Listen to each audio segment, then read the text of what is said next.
Hi ಎಲ್ರಿಗೂ ನಮಸ್ಕಾರ. ನಾನು ನಿಮ್ಮ ಮೇಘಾತ್ರೇಯ. ವೆಲ್ಕಮ್ ಟು ASRS ಮನಿ ಮಂತ್ರ ಕನ್ನಡ.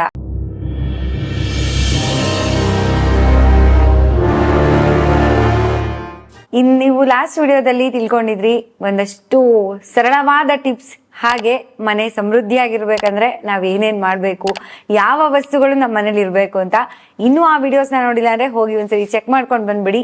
ಇವತ್ತಿನ ವಿಡಿಯೋದಲ್ಲಿ ಒಂದು ಸ್ಪೆಷಲ್ ಟಾಪಿಕ್ ಜೊತೆ ನಾನು ಬಂದಿದ್ದೀನಿ. ನನ್ನ ಜೊತೆ ನನ್ನ ಎಲ್ಲಾ ಡೌಟ್ಸ್ಗೂ ಪರಿಹಾರ ಹೇಳೋದಕ್ಕೆ ಅಂತ ನಮ್ಮ ಶ್ರೀ ಅನಂತ ಶ್ರೀರಾಮ ಗುರೂಜಿ ಅವರಿದ್ದಾರೆ. ಅವ್ರಿಗೆ ಕಾರ್ಯಕ್ರಮಕ್ಕೆ ವೆಲ್ಕಮ್ ಮಾಡ್ಕೊಂಡ್ಬಿಡೋಣ. ಗುರೂಜಿ ನಮಸ್ತೆ, ನಿಮ್ಗೆ ಕಾರ್ಯಕ್ರಮಕ್ಕೆ ಸ್ವಾಗತ. ನಮಸ್ತೆ ಅಮ್ಮ. ಕನ್ನಡ ನಾಡಿನ ಎಲ್ಲಾ ಜನತೆಗೂ ನಮಸ್ಕಾರ.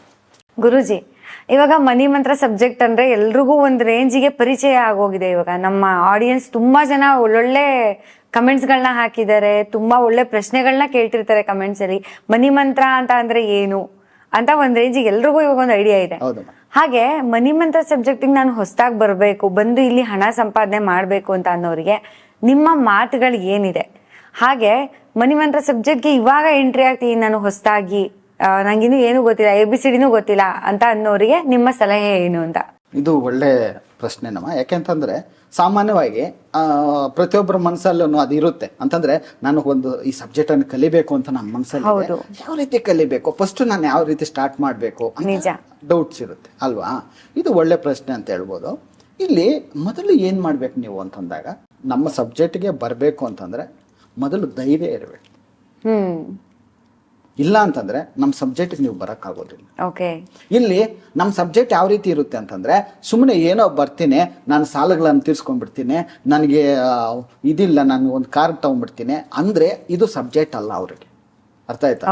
ನಮ್ಮ ಸಬ್ಜೆಕ್ಟ್ ಅಲ್ಲಿ ಎಂಟ್ರಿ ಆದ್ರೆ ಅವ್ರು ಯಾವ ತರ ಧೈರ್ಯವಾಗಿ ಬರ್ಬೇಕು ಅಂತಂದ್ರೆ, ಅವ್ರಿಗೆ ಒಂದು ಹಠ ಅನ್ನೋದಿರ್ಬೇಕು, ಅವ್ರ ಒಂದು ಛಲ ಅನ್ನೋದಿರ್ಬೇಕು. ಜೀವನದಲ್ಲಿ ನಾನೇನೋ ಒಂದು ಸಾಧನೆ ಮಾಡ್ತೀನಿ ಅನ್ನುವಂತಹ ಹಠ ಛಲ ಇದ್ದಾಗ ಮಾತ್ರನೇ ನಮ್ಮ ಸಬ್ಜೆಕ್ಟ್ ಬರಬೇಕು. ಇಲ್ಲಾಂದ್ರೆ ಸುಮ್ಮನೆ ನಮ್ಮ ಸಬ್ಜೆಕ್ಟ್ಗೆ ಅವ್ರು ಎಂಟ್ರಿ ಆಗೋದು ಅಷ್ಟೊಂದು ಮೇಲಿಲ್ಲ ಅಂತ ನಾವು ಸುಮ್ನೆ ಏನೋ ನನ್ನ ಸಾಲಗಳಿದೆ ಗುರುಜಿ, ನಾನು ಸಾಲಗಳು ಆ ಥರವರೆಲ್ಲ ನಮ್ಗೆ ಬೇಕಾಗಿರೋದು. ಅವ್ರಿಗೆ ಒಂದು ಹಠ ಛಲ ಅನ್ನೋದಿರ್ಬೇಕು. ಏನಂತ, ನಾನು ಶ್ರೀಮಂತನಾಗಲೇಬೇಕು ಅನ್ನುವಂತಹ ಒಂದು ಹಠ ಇರುವಂತವ್ರು ಬರ್ಬೇಕು. ಮೊದಲು ಈಗ ನಾವ್ ಹೇಳ್ತಾ ಇದ್ದೀವಿ ಅವ್ರಿಗೆ ಧೈರ್ಯ ಇರ್ಬೇಕು ಅಲ್ವಾ? ಈಗ ಧೈರ್ಯ ಸಾಹಸೇ ಲಕ್ಷ್ಮಿ. ದುಡ್ಡು ಯಾರ ಹತ್ರ ಬರುತ್ತೆ? ದುಡ್ಡು ಬರುತ್ತೆ ಅಲ್ವಾ? ಧೈರ್ಯ ಇರೋಂಥವ್ರ ಹತ್ರನೇ ದುಡ್ಡು ಬರೋದಕ್ಕೆ ಇಷ್ಟ ಬೀಳುತ್ತೆ. ನಿನ್ನ ಹತ್ರ ಧೈರ್ಯನೇ ಇಲ್ಲ ಅಲ್ವಾ? ನಿನ್ಗೆ ಆ ಫ್ರೀಕ್ವೆನ್ಸಿ ಇಲ್ಲ, ನಿನ್ಗೆ ಆ ಎನರ್ಜಿ ಇಲ್ಲ ಅಂತಂದಾಗ ಅಲ್ಲಿ ಎಲ್ಲಿ ನಿನ್ನ ಹತ್ರ ದುಡ್ಡು ಬರುತ್ತೆ? ಅದಕ್ಕಾಗಿ ಮೊದಲು ನಮ್ಮ ಸಬ್ಜೆಕ್ಟ್ ಬರ್ಬೇಕಂತಂದ್ರೆ ಒಂದು ಧೈರ್ಯ ಮಾಡ್ಬೇಕೆ. ನಾನು ಏನೇ ಮಾಡಿ ಸಾಧನೆ ಮಾಡ್ತೀನಿ, ನಾನು ಇಟ್ಟಿರುವಂತಹ ಗುರಿ ನಾನು ಮುಟ್ತೀನಿ ಅನ್ನುವಂತಹ ನಿಮ್ಮ ಗುರಿ ಇದ್ದಾಗ ನಮ್ಮ ಸಬ್ಜೆಕ್ಟ್ ಬನ್ನಿ. ಆಟೋಮೆಟಿಕ್ ಆಗಿ ನೀವು ಅಂದ್ಕೊಂಡಿರೋ ಗುರಿನ ನೀವು ಮುಟ್ಬೋದು. ಮೊದಲು ನಮ್ಮ ಸಬ್ಜೆಕ್ಟ್ಗೆ ನೀವು ಬರಬೇಕು ಅಂತಂದ್ರೆ ಕೃತಜ್ಞತೆಗಳನ್ನ ಸಲ್ಲಿಸ್ಬೇಕು. ಯಾವ ರೀತಿ ಕೃತಜ್ಞತೆಗಳನ್ನ ಸಲ್ಲಿಸ್ಬೇಕು ಅಂತಂದಾಗ, ಈಗ ನಾವು ಪ್ರತಿದಿನ ಎಷ್ಟು ವಸ್ತುಗಳನ್ನ ಉಪಯೋಗಿಸ್ತೀವಿ, ನಾವು ಎಷ್ಟು ಜನದ ಹತ್ರ ಮಾತಾಡ್ತೀವಿ, ನಾವ್ ಏನೆಲ್ಲ ವಸ್ತುಗಳನ್ನ ಬಳಕೆ ಮಾಡ್ತೀವಿ, ಆ ವಸ್ತುಗಳಿಗೆಲ್ಲಾನು ಕೃತಜ್ಞತೆಗಳನ್ನ ಹೇಳೋದನ್ನ ಕಲಿಬೇಕು. ಅಲ್ಲಿನಿಂದ ನಮ್ದು ನೀವ್ ಹೇಳಿದ್ರಲ್ಲ ABCD ಬರ್ತಾ ಇಲ್ಲ, ಅಲ್ಲಿ ಕಲಿಬೇಕು ಅಂತಂದ್ರೆ ಹೆಂಗೆ ಅಂತ. ಇಲ್ಲಿ ನಮ್ ಸಬ್ಜೆಕ್ಟ್ ಅಲ್ಲಿ ABCD ಯಾವ್ದು ಅಂತಂದ್ರೆ ಕೃತಜ್ಞತೆಗಳು ಅಂತ ಹೇಳ್ಬೋದು. ಆ ಕೃತಜ್ಞತೆಗಳಿಂದ ಪ್ರಾರಂಭ ಮಾಡ್ಬೇಕು. ನಂತರ ಕೃತಜ್ಞತೆಗಳನ್ನ ಕೆಲವರಿಗೆ ಅದು ಅರ್ಥ ಆಗೋದಿಲ್ಲ. ಏನಕ್ಕೆ ನಾವು ಕೃತಜ್ಞತೆಗಳು ಹೇಳ್ಬೇಕು, ಏನ್ ಬಳಸ್ತಾ ಇದ್ದೀವಿ, ಅದು ಯೋಚನೆ ಬಂದ್ಬಿಡುತ್ತೆ. ಒಂದು ಸಿಂಪಲ್ ಆಗಿ ಅವ್ರಿಗೆ ಅರ್ಥ ಆಗ್ಬೇಕು ಅಂತಂದ್ರೆ ನಾವ್ ಹೇಳೋದೇನಂತಂದ್ರೆ, ನೀವು ಪ್ರತಿದಿನ ರಾತ್ರಿ ಮಲಗಿರ್ತೀರ ಬೆಡ್ ಮೇಲೆ, ಬೆಳಿಗ್ಗೆ ಎದ್ದ ತಕ್ಷಣ ಆ ಹಾಸಿಗೆಗೆ ಹೇಳಿ ಏನಂತ, ರಾತ್ರಿ ಪೂರ್ತಿ ನನಗೆ ಒಳ್ಳೆ ನಿದ್ದೆ ಕೊಟ್ಟಿದೀಯಾ, ನಿನ್ಗೆ ಕೃತಜ್ಞತೆ. ತಲೆದಿಂಬಿಲ್ಲ ಅಂತಂದ್ರೆ ತುಂಬಾ ಜನಕ್ಕೆ ನಿದ್ದೆ ಬರುತ್ತೆ ಅಲ್ವಾ? ಅದು ರಾತ್ರಿ ಪೂರ್ತಿ ನಮ್ಗೆ ನಿದ್ದೆ ಕೊಟ್ಟಿದೆ, ಹಂಗಾಗಿ ಆ ತಲೆದಿಂಬಿಗೆ ಕೃತಜ್ಞತೆ ಅಂತ ಹೇಳಿ. ನಂತರ ಎಲ್ಲಿ ಬರ್ತೀವಿ ನಾವು, ಹಲ್ಲುಜ್ಜೋದಕ್ಕೆ ಬರ್ತೀವಿ, ಒಂದು ಪೇಸ್ಟ್ ಅನ್ನ ಉಪಯೋಗಿಸ್ತೀವಿ, ಬ್ರಷ್ ಅನ್ನು ಉಪಯೋಗಿಸ್ತೀವಿ. ಹಾಗೆ ಹೇಳಿ, ನನಗೆ ಈ ಹಲ್ಲು ತುಂಬಾ ಶುಭ್ರವಾಗಿ ಮಾಡಿದ್ದಕ್ಕೆ ನಮ್ಮ ಪೇಸ್ಟ್ಗೆ ಬ್ರಷ್ಗೆ ಕೃತಜ್ಞತೆಗಳು. ಅಲ್ಲಿಂದ ಸ್ಟಾರ್ಟ್ ಮಾಡಿ ಬಳಸುವಂತ ಜಗ್ಗಿಗೆ, ಬಳಸುವಂತ ನೀರಿಗೆ, ಪ್ರತಿ ಒಂದಕ್ಕೂ ಕೃತಜ್ಞತೆಗಳನ್ನ ಹೇಳಿ. ಆ ಕೃತಜ್ಞತೆಗಳು ನೀವು ಎಷ್ಟು ಹೇಳ್ತೀರೋ ಅಷ್ಟು ABCDಗಳು ನೀವು ನೀಟಾಗಿ ಕಲ್ಕೊಂತ. ನಂತರ ಏನ್ ಮಾಡ್ಬೇಕು ಅಂತಂದಾಗ, ಪಂಚಭೂತಗಳಿಗೆ ಕೃತಜ್ಞತೆಗಳನ್ನ ಹೇಳ್ಬೇಕು. ಪಂಚಭೂತಗಳು ಅಂದ್ರೆ ಯಾವುದು? ಇದು ನಮ್ಮ ಜನತೆಗೆ ಸ್ವಲ್ಪ ಅರ್ಥ ಆಗೋ ತರ ಹೇಳೋಣ ನಾವು. ಯಾಕಂತಂದ್ರೆ ಪಂಚಭೂತಗಳು ಅಂತಂದ್ರೆ ಕೆಲವರು ಗೊತ್ತಿರೋದಿಲ್ಲ, ಹೌದು. ಸುಮ್ಮನೆ ಕೇಳಿರ್ತಾರೆ ಆಡು ಭಾಷೆಯಲ್ಲಿ ಹೇಳಿದ್ರೆ ಮಾತ್ರ ತುಂಬಾ ಜನಕ್ಕೆ ಬೇಗ ಅರ್ಥ ಆಗತ್ತೆ ಅಂತ ಅಲ್ವಾ.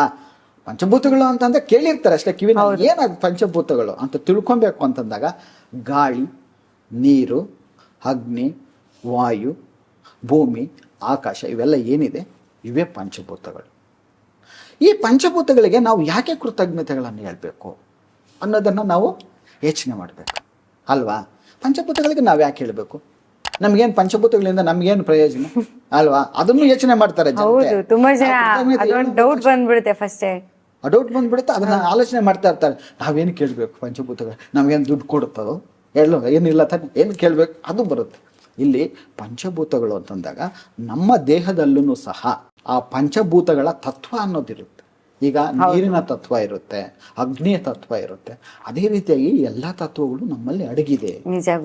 ಈಗ ಅದಕ್ಕೆ ಈ ಪಂಚಭೂತಗಳಿಗೆ ನೋಡಿ, ಅದಕ್ಕೆ ಎಷ್ಟು ಒಂದು ಧರ್ಮಬದ್ಧವಾದಂತಹ ಒಳ್ಳೆ ಗುಣ ಇದೆ ಅಂತಂದ್ರೆ ತುಂಬಾ ಒಳ್ಳೆ ಗುಣ ಇದೆ. ಯಾವ ರೀತಿ ಅಂತಂದಾಗ ನಾನು ಒಂದೊಂದನ್ನೇ ನಾನು ವಿವರಣೆ ಕೊಡ್ತೀನಿ, ನೀವು ಆವಾಗ ಹೇಳ್ತೀರಾ ಹೌದು ಗುರುಜಿ ಇದು ನಿಜ ಅಂತ. ಹೆಂಗೆ ಅಂತಂದ್ರೆ ಈಗ ನೀರು ಅಂತ ಇಟ್ಕೊಳ್ಳಿ, ಫಸ್ಟ್ ನಾವು ನೀರನ್ನ ತಗೋಣ.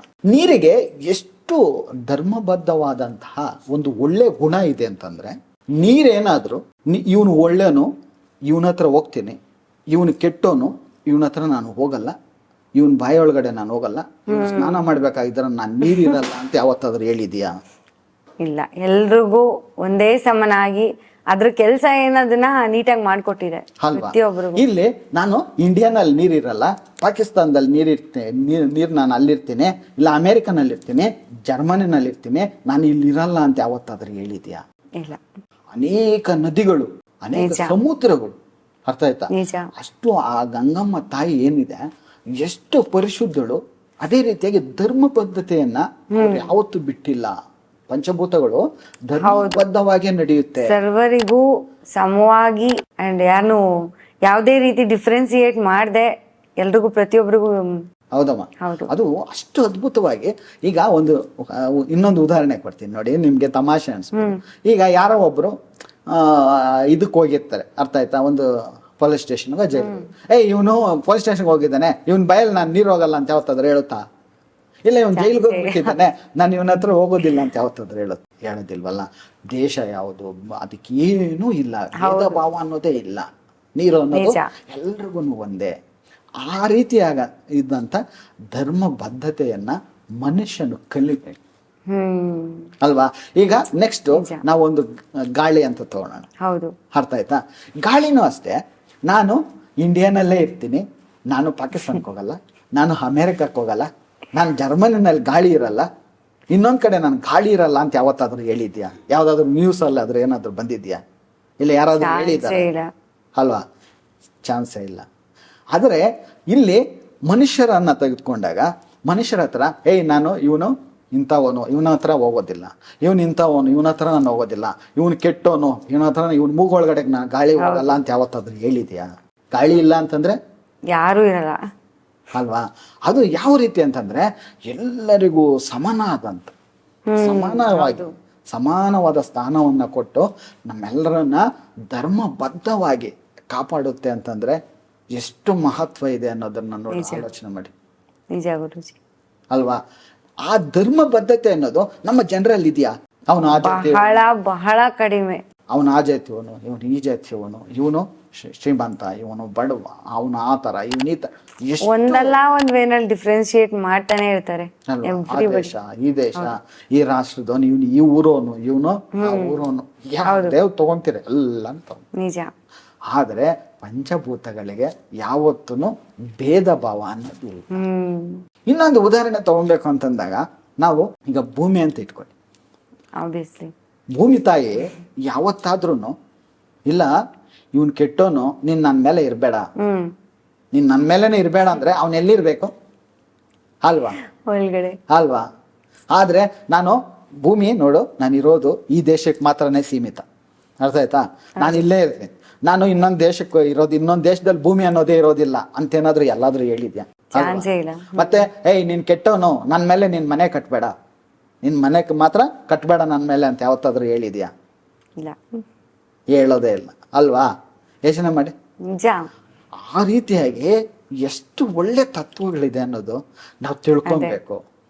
ಅದೇ ರೀತಿಯಾಗಿ ಆ ತತ್ವಗಳನ್ನು ನಮ್ಮ ಜನತೆ ಏನಾದರೂ ಅಳವಡಿಸ್ಕೊಂಡ್ರೆ, ಧರ್ಮಬದ್ಧವಾಗಿ ಇದನ್ನು ಅಳವಡಿಸ್ಕೊಂಡ್ರೆ ಅವ್ರ ಜೀವನಕ್ಕೆ ಯಾಕೆ ದುಡ್ಡು ಬರೋದಿಲ್ಲ, ಯಾಕೆ ಸಂಪತ್ತು ಬರೋದಿಲ್ಲ, ಯಾಕೆ ಐಶ್ವರ್ಯ ಬರೋದಿಲ್ಲ?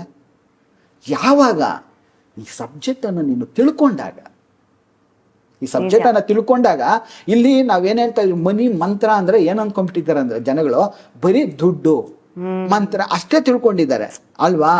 ಇದು ಮನುಷ್ಯನಿಗೆ ಬೇಕಾದಂತಹ ಪ್ರತಿಯೊಂದನ್ನು ಜೀವನ ಪೂರ್ತಿಯಾಗಿ ಅವನು ಕಲಿಯುವಂತ ಪಾಠ ಸಮೇತ ಇದರಲ್ಲಿ ಸಿಕ್ಕು.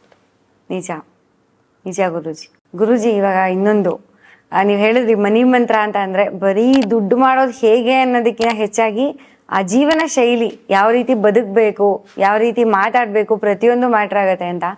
ಹಾಗೆ ಇವಾಗ ಮನಿ ಮಂತ್ರ ಸಬ್ಜೆಕ್ಟ್ಗೆ ಎಂಟ್ರಿ ಆಗಿ ನಾನು ದುಡ್ಡು ಮಾಡಲೇಬೇಕು ಅಂತ ಇರ್ತಾರಲ್ಲ, ಅಂಥವ್ರಿಗೆ ಏನು ಹೇಳ್ತೀರಾ? ಅಮ್ಮ, ಅವರಿಗೆ ಅವ್ರ ಮನಸ್ಸಿನಲ್ಲಿ ಏನಾದರೂ ಒಂದು ಹಠ ಇದ್ದು, ಛಲ ಇದ್ದು ನಾನು ಮಾಡಲೇಬೇಕು ಅಂತಂದರೆ ಅವ್ರ ಜೀವನದಲ್ಲಿ ಯಾವಾಗಲಾದರೂ ಒಂದು ಸರ್ತಿನಾದ್ರೂ ಕ್ಲಾಸ್ ಅಟೆಂಡ್ ಆಗಲಿ ಅಂತ ನನ್ನ ಒಂದು ಉದ್ದೇಶ. ಸೂಪರ್ ಗುರುಜಿ. ಖಂಡಿತ ತುಂಬ ಜನ ವೀಕ್ಷಕರು ಕಾಯ್ತಾ ಇದ್ದಾರೆ ಕ್ಲಾಸಿಗೆ ಬರೋದಕ್ಕೆ ಅಂತ. ಅವ್ರಿಗೂ ವಿಡಿಯೋಸಲ್ಲೆಲ್ಲ ನೋಡಿ ತುಂಬ ಇಂಟ್ರೆಸ್ಟ್ ಕ್ರಿಯೇಟ್ ಆಗಿದೆ. ಹಾಗೆ ಒಂದಷ್ಟು ನೀವು ಕೊಟ್ಟಿರೋಂಥ ಸರಳವಾದ ಟಿಪ್ಸ್ಗಳನ್ನ ಆಲ್ರೆಡಿ ತುಂಬ ಜನ ಅವ್ರ ಲೈಫಲ್ಲಿ ಅಳವಡಿಸ್ಕೊಂಡು ಒಂದಷ್ಟು ಆಲ್ರೆಡಿ ಪ್ರತಿಕ್ರಿಯೆನೂ ಪಡ್ಕೊಂಡಿದ್ದಾರೆ. ಯೂನಿವರ್ಸ್ ಅವ್ರಿಗೆ ಏನು ಕೊಟ್ಟಿದೆ ಅನ್ನೋದು ಅವರಿಗೆಲ್ಲ ಗೊತ್ತಾಗಿದೆ. ಇವಾಗ ಆಬ್ವಿಯಸ್ಲಿ ಬಂದೇ ಬರ್ತಾರೆ ಅಂತ ನಮಗೂ ಹೋಪ್ ಇದೆ. ಐ ಹೋಪ್ ನಿಮಗೂ ಈ ವಿಡಿಯೋ ತುಂಬ ಹೆಲ್ಪ್ಫುಲ್ ಆಯಿತು ಅಂತ ಅಂದ್ಕೊಳ್ತೀನಿ. ಗುರೂಜಿ ಹೇಳಿದ ಎಲ್ಲ ಎಕ್ಸಾಂಪಲ್ಸ್, ಹಾಗೆ ಪಂಚಭೂತಗಳ ಬಗ್ಗೆ ನೀವು ನೋಡಿದ್ರಿ. ಆಮೇಲೆ ಕೃತಜ್ಞತೆಗಳನ್ನ ಸಲ್ಲಿಸೋದು, ಈಗ ಎಂಥ ದೊಡ್ಡ ಹೆಲ್ಪ್ ಮಾಡಿದವ್ರಿಗೂ ನಾವು ಒಂದು ಥ್ಯಾಂಕ್ಸ್ ಹೇಳೋದನ್ನೇ ಮರ್ತು ಬಿಡ್ತೀವಿ ಜೀವನದಲ್ಲಿ. ಎಲ್ಲೋ ರೋಡಲ್ಲಿ ಹೋಗ್ತಾ ಯಾರೋ ನಮ್ಮ ಪರ್ಸ್ ಬಿದ್ದರೆ ಎತ್ಕೊಡ್ತಾರೆ, ಅಂಥವ್ರಿಗೂ ಒಂದು ಥ್ಯಾಂಕ್ಸ್ ಹೇಳೋಕ್ಕೆ ಮರ್ತೇ ಹೋಗ್ತೀವಿ ನಾವು. ಬಟ್ ನಾವು ಜೀವನದಲ್ಲಿ ಉಪಯೋಗಿಸೋ ಅಂಥ ಪ್ರತಿಯೊಂದು ವಸ್ತುಗೂ ಕೃತಜ್ಞತೆ ಹೇಳಿದ್ರೆ ನಿಜವಾಗ್ಲೂ ಲೈಫ್ ಎಷ್ಟು ಬ್ಯೂಟಿಫುಲ್ ಆಗಿರುತ್ತೆ ಅಂತ ಒಂದೇ ಒಂದಿನ ಟ್ರೈ ಮಾಡಿ ನೋಡಿ. ಆ ಎಕ್ಸ್ಪೀರಿಯನ್ಸ್ ಹೇಗಿತ್ತು ಅಂತ ಕಮೆಂಟ್ ಮಾಡಿ. ನಿಜವಾಗ್ಲೂ ಯು ಫೀಲ್ ಸೋ ಬೆಟರ್. ತುಂಬಾ ಹಗುರವಾಗಿರುತ್ತೆ ಮನಸ್ಸು, ಯಾವುದೇ ರಿಗ್ರೆಟ್ಸ್ ಇರಲ್ಲ ಅಂತ ನನಗೂ ಅನಿಸುತ್ತೆ. ಯಾಕಂದರೆ ನಾನು ಆಲ್ರೆಡಿ ಟ್ರೈ ಮಾಡಿದ್ದೀನಿ ಇದನ್ನು ಗುರೂಜಿ. ನನಗೆ ತುಂಬಾ ಖುಷಿಯಾಗಿರೋವಂಥ ದಿನ ಆಗಿತ್ತು ಅವತ್ತು. ಇಡೀ ದಿನ ಒಂದಿನ ಫುಲ್ ಟ್ರೈ ಮಾಡಿದೆ. ನನಗಂತೂ ತುಂಬಾ ಮನಸ್ಸು ಹಗುರ ಫೀಲ್ ಆಯಿತು. ಆಗುತ್ತಮ್ಮ. Thank you Guruji. ಇದೇ ಥರ ಸಿಂಪಲ್ ಟಿಪ್ಸ್ಗಳನ್ನ, ತುಂಬ ಯೂಸ್ಫುಲ್ ಆಗಿರುವಂಥ ಟಿಪ್ಸ್ಗಳನ್ನ ನಮಗೆ ಕೊಡ್ತಾ ಇರೋದಕ್ಕೆ ತುಂಬ ಧನ್ಯವಾದಗಳು ನಿಮಗೆ. ನಮಸ್ತೆ ಅಮ್ಮ. ಕನ್ನಡ ನಾಡಿನ ಎಲ್ಲ ಜನತೆಗೂ ನಮಸ್ಕಾರ. ಅದೇ ರೀತಿಯಾಗಿ ನಿಮಗೇನಾದರೂ ಈ ವಿಡಿಯೋ ಇಷ್ಟ ಆಗಿದ್ದರೆ, ನಿಮಗೆ ಪಂಚಭೂತಗಳು ನಿಮಗೆ ಸಹಕರಿಸಬೇಕು ಅಂತಂದರೆ ಕೆಳಗಡೆ ಕಾಮೆಂಟ್ ಬಾಕ್ಸಲ್ಲಿ ಥ್ಯಾಂಕ್ ಯು ಯೂನಿವರ್ಸ್ ಅನ್ನೋದನ್ನು ಮರಿಬೇಡಿ. Thank you universe.